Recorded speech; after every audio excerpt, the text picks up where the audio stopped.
Hi viewers, welcome to return to Jesus channel. అయితే బైబిల్లో మరి సాతానుని దొంగతో పోలుస్తారు. ఒక వచనం చూసుకుందాం.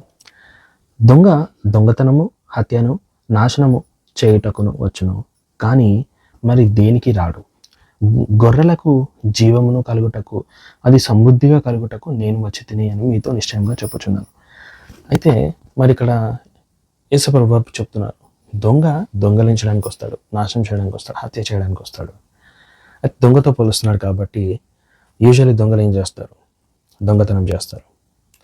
ఎలా అంటే మరి కొంతమందిని చూస్తూ ఉంటాం, వారు కష్టార్జితము మరి ఎన్నో లక్షలు సంపాదించుకొని ఏళ్ళేళ్ళు పోగు చేసుకొని మరి దాపెట్టుకున్న ధనాన్ని ఒక రాత్రి వచ్చేసి ఒక బీరో పలగొట్టుకొని దొంగ తీసుకుని పోతాడు. అంటే నీ యొక్క సంవత్సరాల కష్టార్జితాన్ని దొంగలిస్తున్నాడు. ఇంకొకటి ఏంటి అంటే హత్య చేస్తారంట. ఇక్కడ ఏమన్నా దొంగతనము, హత్య ఇంకా నాశనము. మరి మనం చూస్తూ ఉంటాం, ఎంతోమంది చనిపోతున్నారు అనారోగ్యం కలిగి.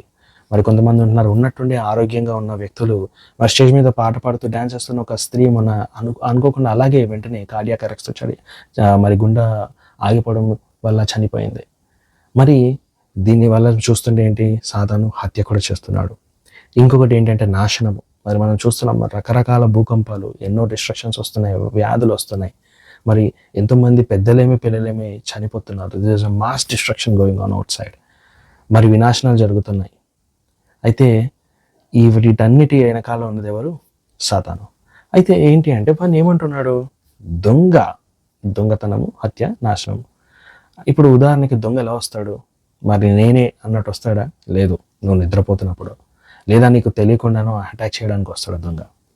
అలా మరి మనం ఇప్పుడున్న బయట ఉన్న లైఫ్ కూడా అలాగే ఉంది. ఇన్సెక్యూరిటీ, వీ డోంట్ నో ఎప్పుడు ఏం జరుగుతుందో తెలియదు, ఎప్పుడు ఎవరు ఏం చేస్తారో తెలియదు అనే భయంలో, ఇన్సెక్యూరిటీలో ప్రజలు బ్రతుకుతున్నారు. My friend, good news is మనకి జీవం ఇవ్వడానికి యేసుప్రభువు వారు కూడా వచ్చారంట. హల్లెలూయా.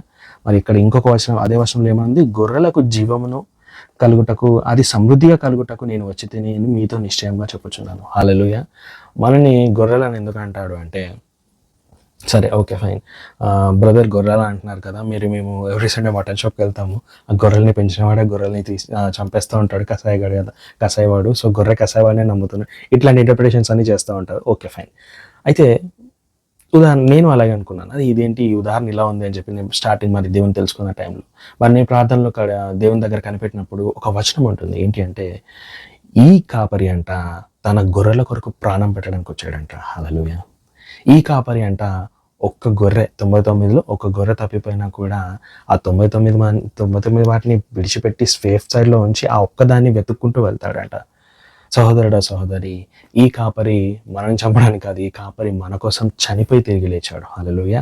అండ్ ఇంకొకటి ఏంటి అంట, జీవం ఇవ్వడానికి వచ్చాడంట. అది ఎలా ఇవ్వడానికి వచ్చాడంట? సమృద్ధిగా ఇవ్వడానికి వచ్చాడంట. మరి జీవం అంటే ఏంటి? లైఫ్ అంటే ఏంటి? ఆరోగ్యమైన తీసుకోవచ్చు, సమాధానమైన తీసుకోవచ్చు. You can take it as a good family time, you can take it. Hallelujah. సమృద్ధిగా ఇవ్వడానికి వచ్చాడంట జీవము ఈ కాపరి నీ కొరకు. మరి సహోదరుడా, యు ఆర్ హీ షీప్, నీవు ఆయన గొర్రెవై ఉన్నావు కాబట్టి ఆయన నిన్ను ప్రొటెక్ట్ చేస్తాడు. యెహోవా నా కాపరి, నాకు లేమి కలగదని వాక్యం సెలవిస్తుంది. సో ఆయన నీ కాపరి కాబట్టి నిన్ను ప్రొటెక్ట్ చేసే బాధ్యత ఆయనది, నిన్ను ఫీడ్ చేసే బాధ్యత ఆయనది, కాబట్టి నిన్ను నడిపించే బాధ్యత ఆయనది. Hallelujah. So always remember, you have a great and mighty saviour. ఎల్లప్పుడూ గుర్తుపెట్టుకోండి, నీకు బలమైన కాపరి, నిన్ను ప్రేమించే కాపరి నీ కొరకు ఉన్నాడు. హల్లెలూయా.